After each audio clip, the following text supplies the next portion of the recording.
Good morning, everyone. This is Nathan Lindorf with the Rational Independent. Today's Reddit rant involves a Salon article, yay Salon, saying, stunning, reporters who uncovered Matt Gaetz evidence baffled after DOJ drops sex trafficking case. We have another lovely Salon article, very well sourced, very fair. We have apparently a probe going on with the DOJ where they're trying to see if they can stick this congressman with charges of sex trafficking. It seems to revolve around a lot of evidence that this congressman, Congressman Gaetz, it seems that he has a well-known habit of pursuing sex with college-age girls. Kind of gross. Looks like he's in his 40s. I'm in my 40s. I don't know. I assume he's married. I mean, he's a congressman. Most of them are married. Most of them have family, etc., etc. But regardless of marital status, it's still really weird, and it shows a compulsive streak to his behavior, which is problematic for what should be a high character, high trust position. Shockingly, you have a congressman implicated in a sex scandal. We are in uncharted territory. Whoa. Also, apparently shockingly, even though there's evidence against him, the charges are dropped. Boy, that must be nice. This is gross, top to bottom. It's why I'm not a Republican, because I don't care what your political affiliation is. You should be judged on the content of your character. And apparently, this guy's character is pretty gross. Apparently, he paid for sex a bunch. He took women on trips to the Bahamas and all sorts of stuff. And he used third parties to pay the girls so that he wouldn't be directly implicated. I mean, all of this speaks to a guilty mind. All of this speaks to someone who says, I really want to do this, or maybe even feels a compulsion saying, I need to do this, but I've got to keep my job. I've got to keep my image. I've got to try and hide this. Pro tip, if you think you need to hide something, you should work on that thing that you're hiding. Apparently there's text messages, there's Uber receipts and Venmo receipts and some kind of a confession letter. I guess at one point, either Congressman Gaetz or his friend, his fixer, whatever you want to call him, emailed Trump asking for a pardon, or sent a letter to Trump asking for a pardon before he left office. I guess one of the girls involved was 17 at the time, which is, legally speaking, statutory rape. That's a problem. I'm not a lawyer because I don't think the line should be drawn at what is legal. I think the line should be drawn at what is moral. And pursuing sex that you pay for with a bunch of anonymous women who are much younger than you with no intention of, I'm Christian. This is just abhorrent moral behavior, regardless of whether or not it is against federal law.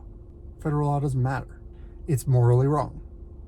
To my mind, he should resign because he's morally corrupt, if these allegations are true. Keeping in mind, these are allegations. In the perspective of the law, and it's interesting how we sometimes have to put some hats on and take them back off again. None of these things are facts. You know, we look at this in the title of this article. Reporters who uncovered Matt Gaetz evidence are baffled by this decision by the DOJ. In other words, they're using terminology and framing this in such a way as saying, here we have some facts, and these facts implicate guilt. And because we have these facts, we have to deal with them. But in the eyes of the law, these are not facts. This is not evidence. These are allegations. These have not been scrutinized. The defense has not had its quote-unquote day in court to try and undermine the credibility of these witnesses, to try and counter this evidence. The reporters are this article is trying to prosecute this case in the court of public opinion, which has a different evidence standard. So you can't thread the needle and say technically he's violated the law because one of these girls that he pursued was not yet an adult, and technically he violated the law because we have some documents that show that he had third parties that made these payments and he was trying to hide the behavior or whatever, avoid disclosure laws, who knows. And then on the flip side, make the point and say, regardless of any of that, regardless of those technical distinctions, we have this evidence, which is evidence that should be accepted and treated as such. He's guilty, period. Move on. But oftentimes, if you're pursuing a narrative, you kind of want to talk out of both sides of your mouth. So, we have the interesting thing when you look at all this, when you look at the facts, we have to deal with the fact that the DOJ dropped the case. Now, one of the reasons that they cited in dropping the case is saying that they didn't feel like the witnesses were credible. They said that the girl in question that represented probably his biggest trouble, i.e. claims of statutory rape, because she was 17, allegedly. There's a statement cited in the article where the 17-year-old girl says that she didn't consider herself a victim. So if she's not pressing charges because she doesn't think she's a victim, can the DOJ move ahead with that if they don't have a cooperative or a credible witness? Typically, no. Big picture, this kind of libertine sexual behavior is very difficult to prosecute. One, because cultural standards are so low that you have a bunch of people, again, in the public who look at this and go, yeah, I'd do the same thing. Or what's so wrong with that? And one of the main reasons why society has accepted a lot more deviant sexual behavior is because it's been part of the left's political agenda to delegitimize and deconstruct the nuclear family, to spread sexual expression beyond historical norms, outside the bonds of marriage, outside the bonds of heterosexuality, diving into terms like cis heteronormative and all of the LGBTQ AAI plus whatever. All of that stuff exists to say that whatever you feel subjectively as true is what you should act out in the world. How can you promote that as a standard of behavior? Because I guarantee you I could find in Salon articles praising LGBTQ activists saying we should have, in fact, there was one of these on this deep dive that I'm working on. Drag Queen Story Hour is where evocatively dressed performers get kids excited about reading. Or you're trying to sexualize children. That's the other way of looking at this.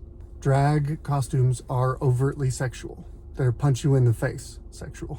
Their sexuality, their femininity from a masculine perspective, lacking all subtlety and grace. It just baffles me that in the court of public opinion, on the one hand, as an outlet, Salon can say all of this sexual deviancy is not only allowable, but it is exemplary. It should be held up. It should be supported. It should be protected. And on the flip side, say, oh, this guy we don't agree with politically. Shock and horror. He paid for sex. That's hypocrisy. That's silliness. The simple truth of it is, people are evil and slimy and gross half the time. And every once in a while, we do some good stuff. Sorry, that's human nature. When I look at this article, I see continuing the pursuit of the narrative. I see this as an overtly politicized outlet that is attempting to damage the reputation and harm the credibility and effectiveness of politicians that the left does not agree with, and cover up and support those politicians that the left does agree with, because that helps them achieve their political ends, which are power. And to use that political power to accomplish what they see as something morally virtuous, which is equity, the pursuit of the equality of outcome. And the only way you achieve equality of outcome is through tyrannical oppression. There's really no other way. I can't take it seriously, and I love the fact that the reporters are trying to dig into corruption. That's a good thing. I think those who are corrupt in politics should be exposed. But you cannot credibly pursue corruption, particularly sexual corruption, out of one side of your mouth, while out of the other side of the mouth, you're saying sexual deviancy that we agree with is wonderful and noble and beautiful and should be supported and encouraged. I could probably have some I could probably have some credibility as one voice to say that if these allegations are true, if this is who Matt Gaetz is, I mean, there's even a little bit of talk here about parties and drugs and who knows what else. I'm certain that there are some people, some politicians in DC who use their power and influence and money to pursue sins of the flesh. I'm certain that's true.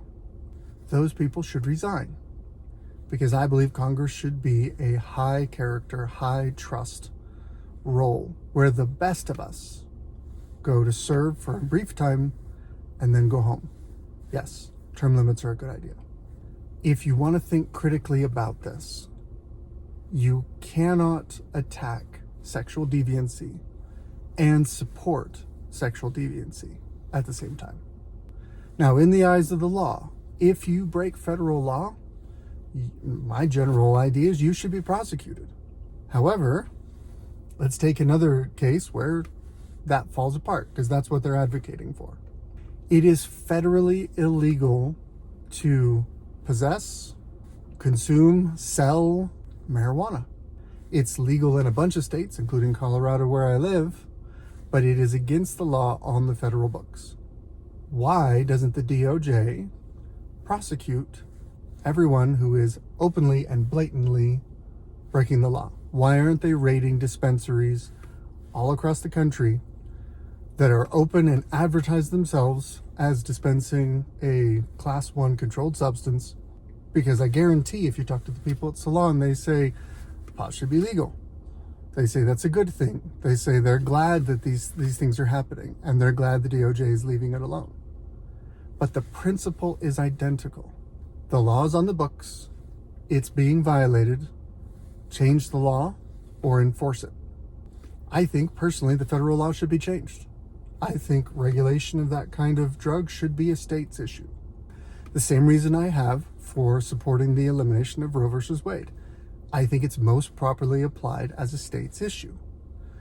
The same people who say this was a terrible outcome of the Supreme Court by overturning Roe versus Wade and turning it into a state's issue say, we're so glad that effectively, de facto, the federal government is treating pot like a state's issue.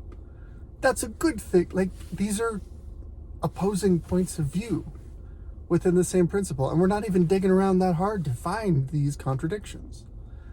If you want to have a civil society, you have to respect the rule of law. If you want to respect the rule of law, then those who are in legislatures need to write good laws. Those who are in enforcement in the executive branch needs to enforce the law as written.